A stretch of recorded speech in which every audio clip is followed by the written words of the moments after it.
নমস্কার। ভগবান শ্রী শ্রী রামকৃষ্ণ পরমহংসদেব, পরম আরাধ্যা শ্রী শ্রীমা শারদামণি এবং বীর সন্ন্যাসী স্বামী বিবেকানন্দের রাতুল চরণে আমার ভক্তিপূর্ণ ভূমিষ্ঠ প্রণাম জানিয়ে শুরু করছি ভক্তের দরবার ইউটিউব চ্যানেলের প্রতিদিন কথামৃত। তব কথামৃতং তপ্ত জীবনং কবিভিরীরিতং কলমশাপহম শ্রবণমঙ্গলম শ্রীমদাততং ভুবি গৃণন্তি ये ভুরিদা জনাঃ।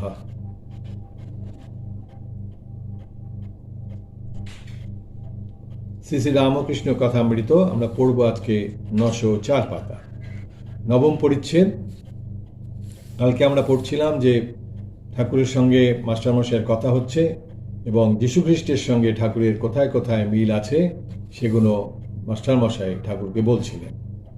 আজকে আমরা যাচ্ছি নবম পরিচ্ছেদ, দক্ষিণেশ্বর মন্দিরে জন্মাষ্টমী দিবসে ভক্ত সঙ্গে। জন্মাষ্টমীর দিন সুবোধের আগমন, পূর্ণ মাস্টার গঙ্গাধর ক্ষীরোদ নিতাই।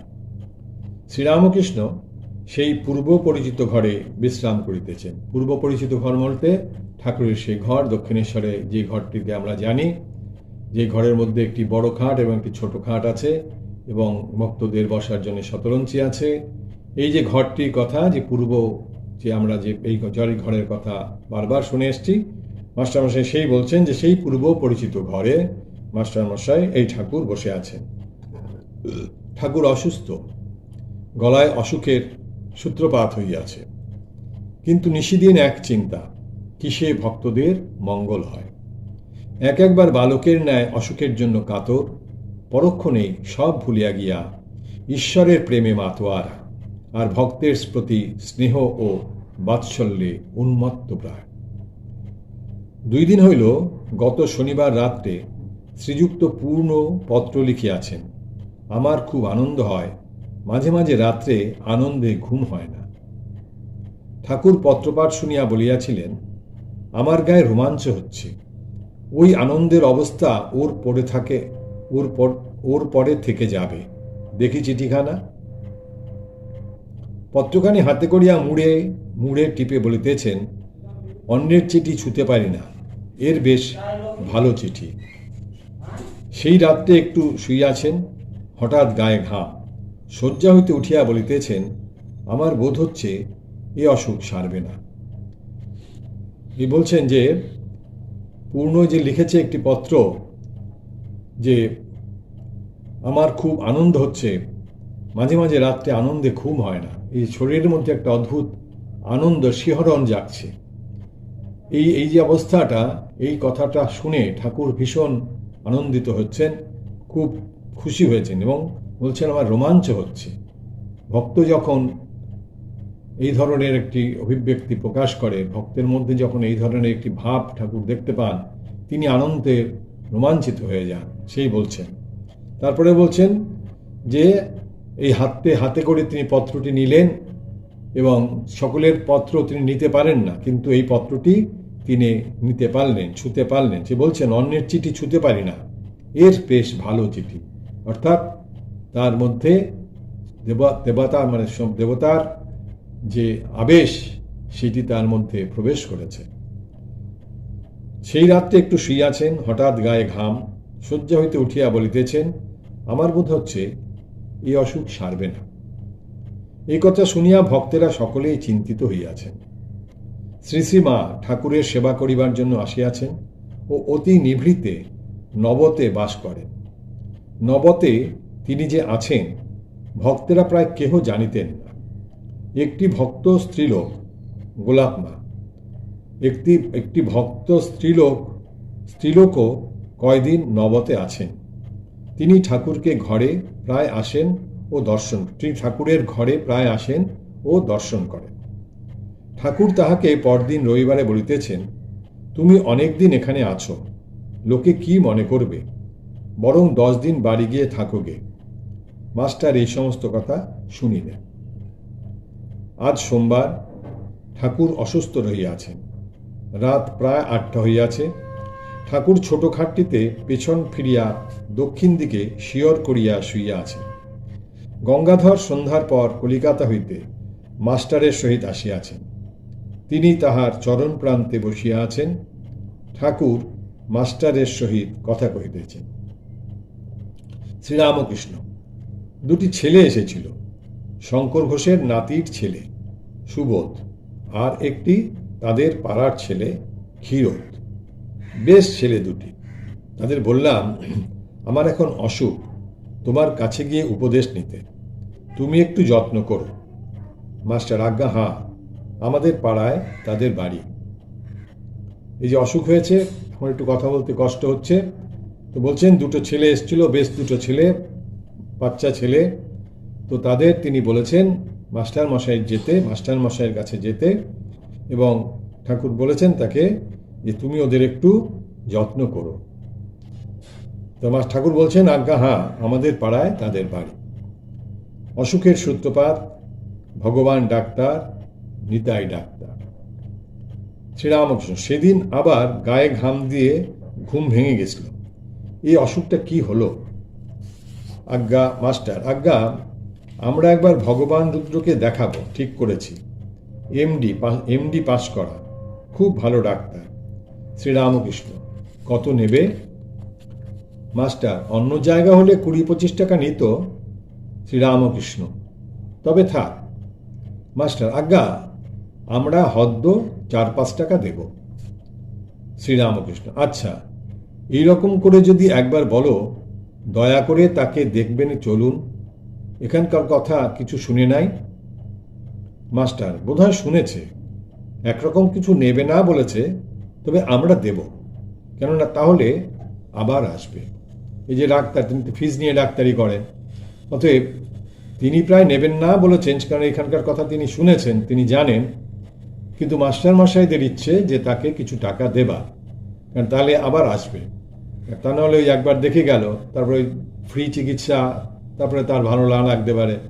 তো সেই জন্যে মাস্টার মশাই বললেন যে প্রায় নেবেন নাই বলেছেন, কিন্তু আমরা কিছু দেব। এটা মাস্টার মশাইয়ের ইচ্ছে, মাস্টার মশাইদের আর কি। শ্রীরামকৃষ্ণ, নিতাইকে, অর্থাৎ ডাক্তার, নিতাইকে আনত সে বরং ভালো। আর ডাক্তারেরা এসেই বা কি করছে, কেবল টিপে বাড়িয়ে দেয়। রাত 9টা, ঠাকুর একটু সুজির পায়েস খাইতে বসিলেন। খাইতে কোনো কষ্ট হইল না, তাই আনন্দ করিতে করিতে মাস্টারকে বলিতেছেন, একটু খেতে পারলাম, মনটা বেশ আনন্দ হল। এরপর আমরা যাচ্ছি 10ম পরিচ্ছেদ। জন্মাষ্টমী দিবসে নরেন্দ্র, রাম, গিরিশ প্রভৃতি ভক্ত সঙ্গে। বলরাম, মাস্টার, গোপালের মা, রাখাল, লাটু, ছোট নরেন, পাঞ্জাবি সাধু, নবগোপাল, কাটোয়ার বৈষ্ণব, রাখাল ডাক্তার। আজ জন্মাষ্টমী, মঙ্গলবার, 17ই ভাদ্র, 1 সেপ্টেম্বর 1885। ঠাকুর স্নান করিবেন, একটি ভক্ত তেল মাখাইয়া দিতেছেন। ঠাকুর দক্ষিণের বারান্দায় বসিয়া তেল মাখিতেছেন। মাস্টার গঙ্গা স্নান করিয়া আসিয়া ঠাকুরকে প্রণাম করিলেন। স্নানান্তে ঠাকুর গামছা পরিয়া দক্ষিণাস্য হইয়া সেই বারান্দা হইতে ঠাকুরদের উদ্দেশ্য করিয়া প্রণাম করিতেছেন। শরীর অসুস্থ বলিয়া কালীঘরে বা বিষ্ণু ঘরে যাইতে পারিলেন না। আজ জন্মাষ্টমী। রামাদি ভক্তেরা ঠাকুরের জন্য নববস্ত্র আনিয়াছেন। ঠাকুর নববস্ত্র পরিধান করিয়াছেন, বৃন্দাবনী কাপড় ও গায়ে লাল চিলি। তাহার শুদ্ধ অপাববিদ্য দেহ নববস্ত্রে শোভা পাইতে লাগিল। বস্ত্র পরিধান করিয়াই তিনি ঠাকুরদের প্রণাম করিলেন। আজ জন্মাষ্টমী। গোপালের মা গোপালের জন্য কিছু খাবার করিয়া কামারহাটি হইতে আনিয়াছেন। তিনি আসিয়া ঠাকুরকে দুঃখ করিতে করিতে বলিতেছেন, তুমি তো খাবে না। শ্রীরামকৃষ্ণ, এই দেখো অসুখ হয়েছে। গোপালের মা, আমার অদৃষ্ট, একটু হাতে করো। শ্রীরামকৃষ্ণ, তুমি আশীর্বাদ করো। গোপালের মা ঠাকুরকেই গোপাল বলিয়া সেবা করিতেন। তিনি ঠাকুরের মধ্যেই গোপালকে দেখতে পেতেন, সেজন্য গোপাল ভাবে তিনি ঠাকুরের সেবা করতেন। ভক্তেরা মিশ্রি আনিয়াছেন। গোপালের মা বলিতেছেন, এ মিশ্রি নবতে নিয়ে যায়। শ্রীরামকৃষ্ণ বলিতেছেন, এখানে ভক্তদের দিতে হয়। কে 100 বার চাইবে, এখানেই থাক। যদি ভক্তদের দিতে হয়, সেজন্য গোপালের মা বলছেন নবতে নিয়ে যাই, ঠাকুর বলছেন না, এটা এখানেই থাক, কারণ নবতে নিয়ে গেলে আবার বারবার চাইতে হবে। তার থেকে ঠাকুর চাইছেন যেটা এখানেই থাক। বেলা 11টা। কলিকাতা হইতে ভক্তেরা ক্রমে ক্রমে আসিতেছেন। শ্রীযুক্ত বলরাম, নরেন্দ্র, ছোট নরেন, নবগোপাল, কাটোয়া হইতে একটি বৈষ্ণব ক্রমে ক্রমে আসিয়া জুটিলেন। রাখাল লাটু আজকাল থাকেন। একটি পাঞ্জাবি সাধু পঞ্চবটিতে কয়দিন রহিয়াছে। ছোট নরেনের কপালে একটি আব আছে। ঠাকুর পঞ্চবটিতে বেড়াইতে বেড়াইতে বলিতেছেন, তুই আবটা কাট না, ও তো গলায় নয়, মাথায়, ওতে আর কি হবে, লোকে একশিরা কাটাচ্ছে। হাস্য। পাঞ্জাবি সাধুটি উদ্যানের পথ দিয়া যাইতেছেন। ঠাকুর বলিতেছেন, আমি ওকে টানি না, জ্ঞানীর ভাব, দেখি যেন শুকনো কাঠ। ঘরে ঠাকুর ফিরিয়াছেন। শ্যামাপদ ভট্টাচার্যের কথা হইতেছে। বলরাম, তিনি বলেছেন যে নরেন্দ্রর যেমন বুকে পা দিয়ে, ভাবাবেশে, নরেন্দ্রর যেমন বুকে পা দিয়ে হয়েছিল, কই আমার তো তা হয় নাই। শ্রীরামকৃষ্ণ, কি জানো, কামিনী কাঞ্চনে মন থাকলে ছাড়ানো মন পুরানো দায়। ওর সালিশি করতে হয় বলেছে, আবার বাড়ির ছেলেদের বিষয় ভাবতে হয়। নরেন্দ্রাদির মন তো ছড়ানো নয়, ওদের ভিতর এখনো কামিনী কাঞ্চন ঢোকে নাই। কিন্তু ভালো লোক, খুব ভালো লোক, কিন্তু শ্যামাপদ খুব লোক, মানে খুব ভালো লোক। কাটোয়ার বৈষ্ণব ঠাকুরকে প্রশ্ন করিতেছেন। বৈষ্ণবটি একটু টেঁড়া। জন্মান্তরের খবর, ভক্তি লাভের জন্যই মানুষ জন্ম। বৈষ্ণব, মহাশয়, আবার জন্ম কি হয়? শ্রীরামকৃষ্ণ, গীতায় আছে, মৃত্যু সময় যে যা চিন্তা করে, দেহত্যাগ করবে, তার সেই ভাব লয়ে জন্মগ্রহণ করতে হয়। হরিণকে চিন্তা করে ভরত রাজার হরিণ জন্ম হয়েছিল। বৈষ্ণব, এটি যে হয়, কেউ চোখে দেখে বলে তো বিশ্বাস করি। এটি যে হয়, কেউ চোখে দেখে বলে তো বিশ্বাস করি। কেউ দেখেছেন যদি হয় তাহলে তিনি বিশ্বাস করবেন। শ্রীরামকৃষ্ণ, তা জানি না বাবু, আমি নিজের ব্যায়াম সারাতে পারছি না, আবার মলে কি হয়? তুমি যা বলছো এসব হীনবুদ্ধির কথা। ঈশ্বরে কিসে ভক্তি হয় এই চেষ্টা করো। ভক্তি লাভের জন্যই মানুষ হয়ে জন্মেছ। মৃত্যুর পর কি হবে জানার কোন দরকার? ভক্তি লাভের জন্যই মানুষ জন্ম, সেই ভক্তি লাভের চেষ্টা করো। বাগানে আম খেতে এসেছ, কত হাজার আম, কত হাজার ডাল, কত লক্ষ পাতা, এসব খবরে কাজ কি? জন্ম জন্মান্তরের খবর, জন্মের পরে মৃত্যু, মৃত্যুর পরে জন্ম, এসব আছে কিনা সেসব খবর তো দরকার নেই। এসছো, জন্ম নিয়েছ, মনুষ্য জন্ম নিয়েছ, ঈশ্বরের প্রতি ভক্তি লাভ করো, ভক্তি করো, তাহলেই হবে। তার নাম গান করো, নাম গুণগান করো, এতেই হবে। গিরিশ ঘোষ ও অবতারবাদ, কে পবিত্র? যার বিশ্বাস ভক্তি। শ্রীযুক্ত গিরিশ ঘোষ দুই একটি বন্ধু সঙ্গে গাড়ি করিয়া আসিয়া উপস্থিত। কিছু পান করিয়াছেন, কাঁদিতে কাঁদিতে আসিতেছেন ও ঠাকুরের চরণে মাথা দিয়া কাঁদিতেছেন। কিছু পান করিয়াছেন মানে একটু সুরা পান করে এসছেন আর কি, যে কাঁদতে কাঁদতে এসছেন। এসে ঠাকুরের পায়ে মাথা দিয়ে কাঁদছেন। শ্রীরামকৃষ্ণ সস্নেহে তাহার গা চাপড়াইতে লাগিলেন। একজন ভক্তকে ডাকিয়া বলিতেছেন, ওরে, একে তামাক খাওয়া। গিরিশ মাথা তুলিয়া হাত জোর করিয়া বলিতেছেন, তুমিই পূর্ণ ব্রহ্ম, যা তা যদি না হয় সবই মিথ্যা। তুমিই পূর্ণ ব্রহ্ম, তা যদি না হয় সবই মিথ্যা। বড় খেদ রইল, তোমার সেবা করতে পেলুম না। এই কথাগুলি এরূপ স্বরে বলিতেছেন যে দুই একটি ভক্ত কাঁদিতেছেন। এত করুণাভরে, এত অন্তর থেকে কথাগুলো বলছেন, সেই কথা শুনে দুই একজন ভক্ত কাঁদছেন। দাও বর ভগবান, 1 বৎসর তোমার সেবা করব, মুক্তি ছড়াছড়ি প্রস্রাব করে দিই, বলো তোমার সেবা 1 বৎসর করব। মুক্তি টুক্তি চাই না, বলছেন মুক্তি টুক্তি ওসব চাই না, সে তার মধ্যে প্রস্রাব করে দিই, শুধু তোমার সেবা করব, 1 বছর তোমার সেবা করে যাব। সে বলছেন দাও বর ভগবান, 1 বৎসর তোমার সেবা করব। শ্রীরামকৃষ্ণ, এখানকার লোক ভালো নয়, কেউ কিছু বলবে। গিরিশ, তা হবে না, বলো। শ্রীরামকৃষ্ণ, আচ্ছা তোমার বাড়িতে যখন যাব। গিরিশ, না তা নয়, এইখানে করব। শ্রীরামকৃষ্ণ জিদ দেখিয়া, আচ্ছা সে ঈশ্বরের ইচ্ছা। ঠাকুরের গলায় অসুখ। গিরিশ আবার কথা কইতেছেন, বলো আরাম হয়ে যাক। আচ্ছা আমি ঝাড়িয়ে দেব, কালি কালি। শ্রীরামকৃষ্ণ, আমার লাগবে। গিরিশ, ভালো হয়ে যাক। ফুক, ভালো যদি না হয়ে থাকে তো যদি আমার উপায়ে কিছু ভক্তি থাকে তবে অবশ্য ভালো হবে, বল ভালো হয়ে গেছে। শ্রীরামকৃষ্ণ বিরক্ত হইয়া, যা বাপু, আমি ওসব বলতে পারি না, রোগ ভালো হবার কথা মাকে বলতে পারি না। আচ্ছা ঈশ্বরের ইচ্ছায় হবে। যদি বলছেন ঠাকুরের গলায় অসুখ, ঠাকুরকে বলছেন যে বলো ভালো হয়ে যা। ঠাকুরকে বলছেন তুমি নিজে বলো, তোমার নিজের অসুখ তুমি নিজেই সারাতে পারো, তুমি একবার বলো যে ভালো হয়ে যা, ফু দিয়ে বলে দাও।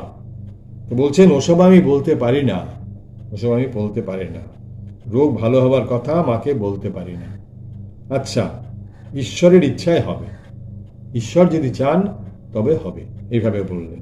গিরিশ, আমায় ভুলো না, তোমার ইচ্ছায়।